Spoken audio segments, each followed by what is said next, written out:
Welcome, namaste, thanks for joining me today. In today's video, I want to talk about Bakasana, which is also sometimes called crow pose, or a lot of people call it also crane pose.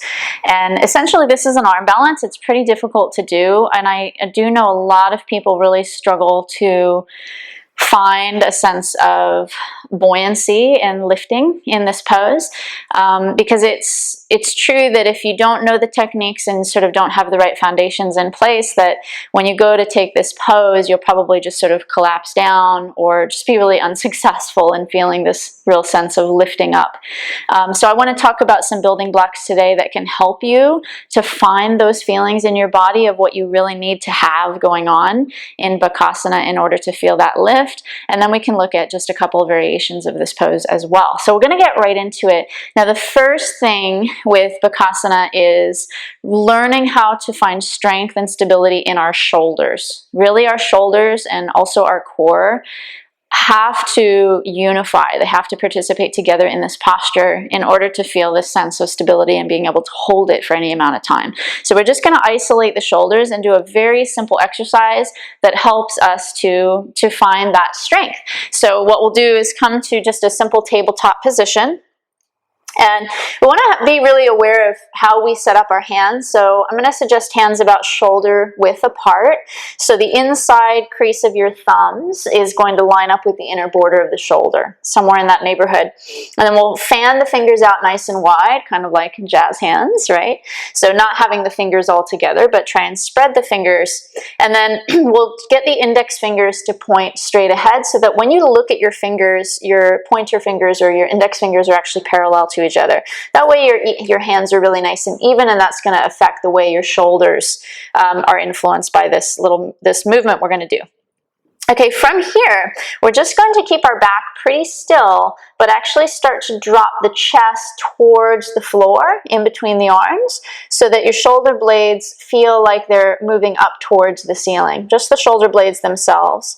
And then we're going to do the opposite and round the space between the two shoulder blades. So we can actually go back and forth between those two movements. So just dropping the chest down towards the floor, and then getting a sense of really pushing the floor away through the hands to round the space between the shoulder blades. Let's go ahead and just do 5 repetitions of that. So we just drop it down and then really push away, and again dropping it down and pushing away.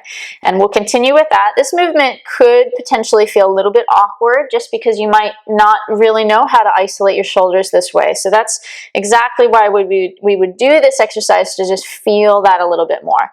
Now, the next time you come to that rounded upper back, I want you to pause in that position, and then we're going to come into angry cat shape by starting to add the hips and spine into the movement. So start to curl the tailbone under, and then go ahead and bring your chin towards your chest and really try to round your upper back and just feel that in your spine for a moment. Take a nice big breath, and then go ahead and release and come back into neutral. Okay, so hopefully you had some success in that one, in being able to feel like a bit of that movement in the shoulder. I'm going to suggest that you keep coming back to that, especially if this pose is hard for you, Bakasana. You want to maybe do that as a bit of a warm-up, so you just actually get a sense of how to stabilize those shoulders. Now, the position we want our shoulders to be in Bakasana is that rounded upper back. So it was that feeling like the shoulder blades are moving away from the spine. That's what we really need to feel. And we also need to feel that we actually are anchoring into those hands. So as we ground the hands down into the floor, there's an energetic lifting up that is influencing our shoulders to stabilize them. Okay, so just keep that in the back of the mind. Now I want to just shift gears and move into our core. So we'll do a couple of core exercises. One of them is going to be on our back, just to feel that like tucking in quality that you need to have with Bakasana, where it feels like your knees are actually pulling in towards your arms a little bit, and that's all your core. So to do this one, we'll just lie on our backs with the knees bent. And we're going to go ahead and bring the knees and the feet up off the floor, bring the feet together, and just open the knees a little bit. So we're sort of mimicking slightly what this position of Bakasana would be, but just on our backs. And then we're going to take the hands forward, palms face each other, And just for now, bring the arms outside of the knees. You could also do this inside of the knees. It's not going to make a big difference, but just to feel that rounded upper back, I want you to just start with the hands outside the knees because it's easier to find that position. And then from here, we're just going to lift the chin up. So we start to engage the front of the body. And what I want you to focus on is pulling your knees in towards your chest and then bringing them away. And again, pulling them in towards your chest so your lower back lifts up off the floor. And then we bring it down and then lifting up and we bring it down. And let's have a little rest. That might be a bit strong, hey? So that action of pulling the knees in towards the arms is very much what we're trying to find also in Bakasana. So this could be a little conditioning drill for you as well, just to help you to build that strength up. Okay, another exercise I really like for the core is just doing some little tucks. So from a seated position, we would just cross our legs, lift our feet off the floor. Already here you're using your core quite a bit just to do this movement. And what you'll do is reach your arms forward. I just like to turn my palms in because it really helps with that rounding of the upper back, that protraction of the shoulders. And then we just squeeze the knees in towards the chest again, and then we draw away. And we squeeze in, and we draw away. And I would do this and change legs and balance out both sides, because even here, how you're using your legs is very similar to what you're going to be doing in Bakasana, because you actually are squeezing your heels in towards your bottom once you're in the full pose, okay? So now we have those building blocks in place. We've got our shoulders. We understand what we're doing with that, right? Rounding the upper back. We've got a bit of that feeling of what our core should be up to. So essentially we're drawing our knees kind of in towards the front of the body to get the core active. And now we're going to look at how to actually approach the pose using those two different things. So the other thing with Bakasana is a certain amount of flexibility you need in your lower back. So we're going to go ahead and just take a simple forward fold just to kind of warm up for this. So we'll just come to standing and take the feet about hip width apart and just really simply drape the spine down. And just keep the knees soft. Allow yourself to fold at the front hip crease and let the lower back start to release. So just take a few breaths into that. And then we'll come into Malasana, which is a squatting position. So just opening up the feet. You can turn the toes slightly out for now and start to lower the hips down. And just see if we can bring the hands together in front of the heart. Now, if this one is a bit of a tricky one for you, you can also just come up onto the toes and balance here. That's totally fine. So whichever variation. Okay, and then we'll bring our hands to the ground. We're going to actually round our back and walk our hands forward, as far forward as we can, just on the fingertips. Just drop the head down. And what you're feeling for is just wherever it is along your spine where you're tight, just start to release that, because you need your hips and your lower back to be fairly open for this pose to try it. Okay, let's just take a couple more breaths into that. Okay. Now, when we look at the positioning of the hands for Bakasana, it's the same that we did with our little shoulder presses. So it's about shoulder width apart. We do want to be really even with those hands. And right away we run around that upper back. So let's give that a try. So we place the hands down. We're actually going to come to stand on the toes and just squat down with the knees nice and wide, nice and open. So we're in this little balanced squat with the heels up. Okay, spreading out the fingers and really pressing the floor away.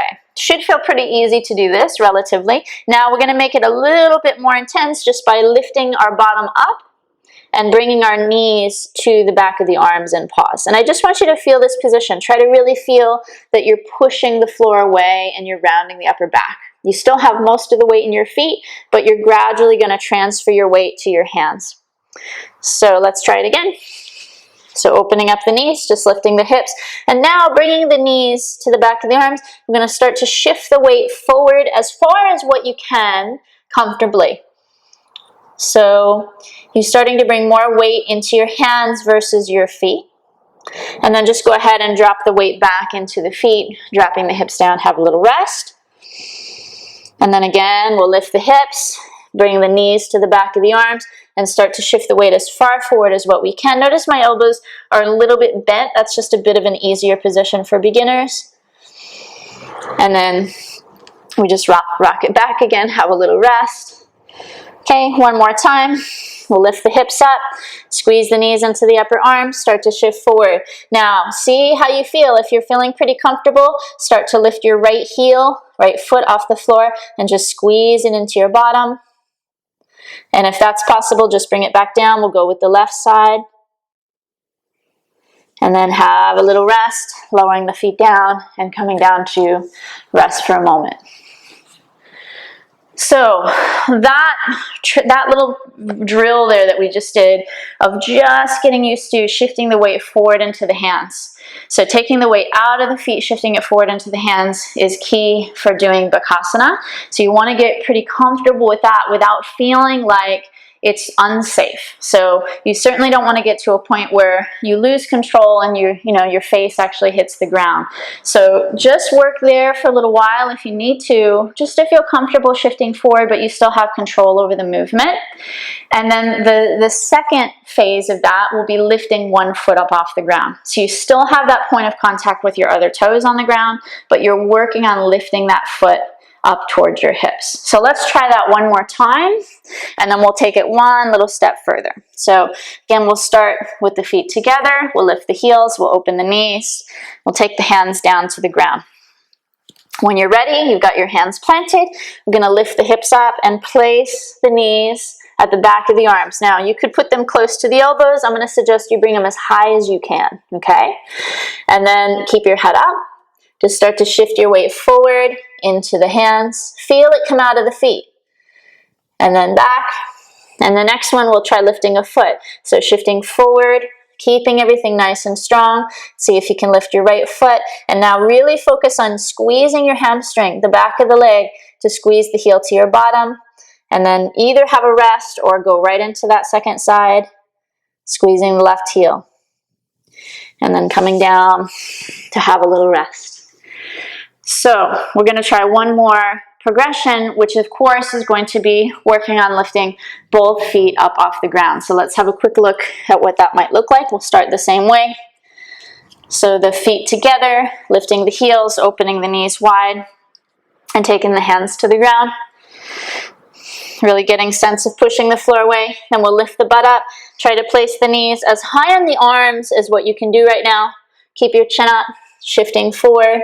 And then slowly, we'll see if we can lift both feet, keeping them squeezing together off the ground. So my toes and heels are squeezing together. My heels are squeezing to my bum. I'm rounding out my upper back. I'm pushing the floor away quite a lot.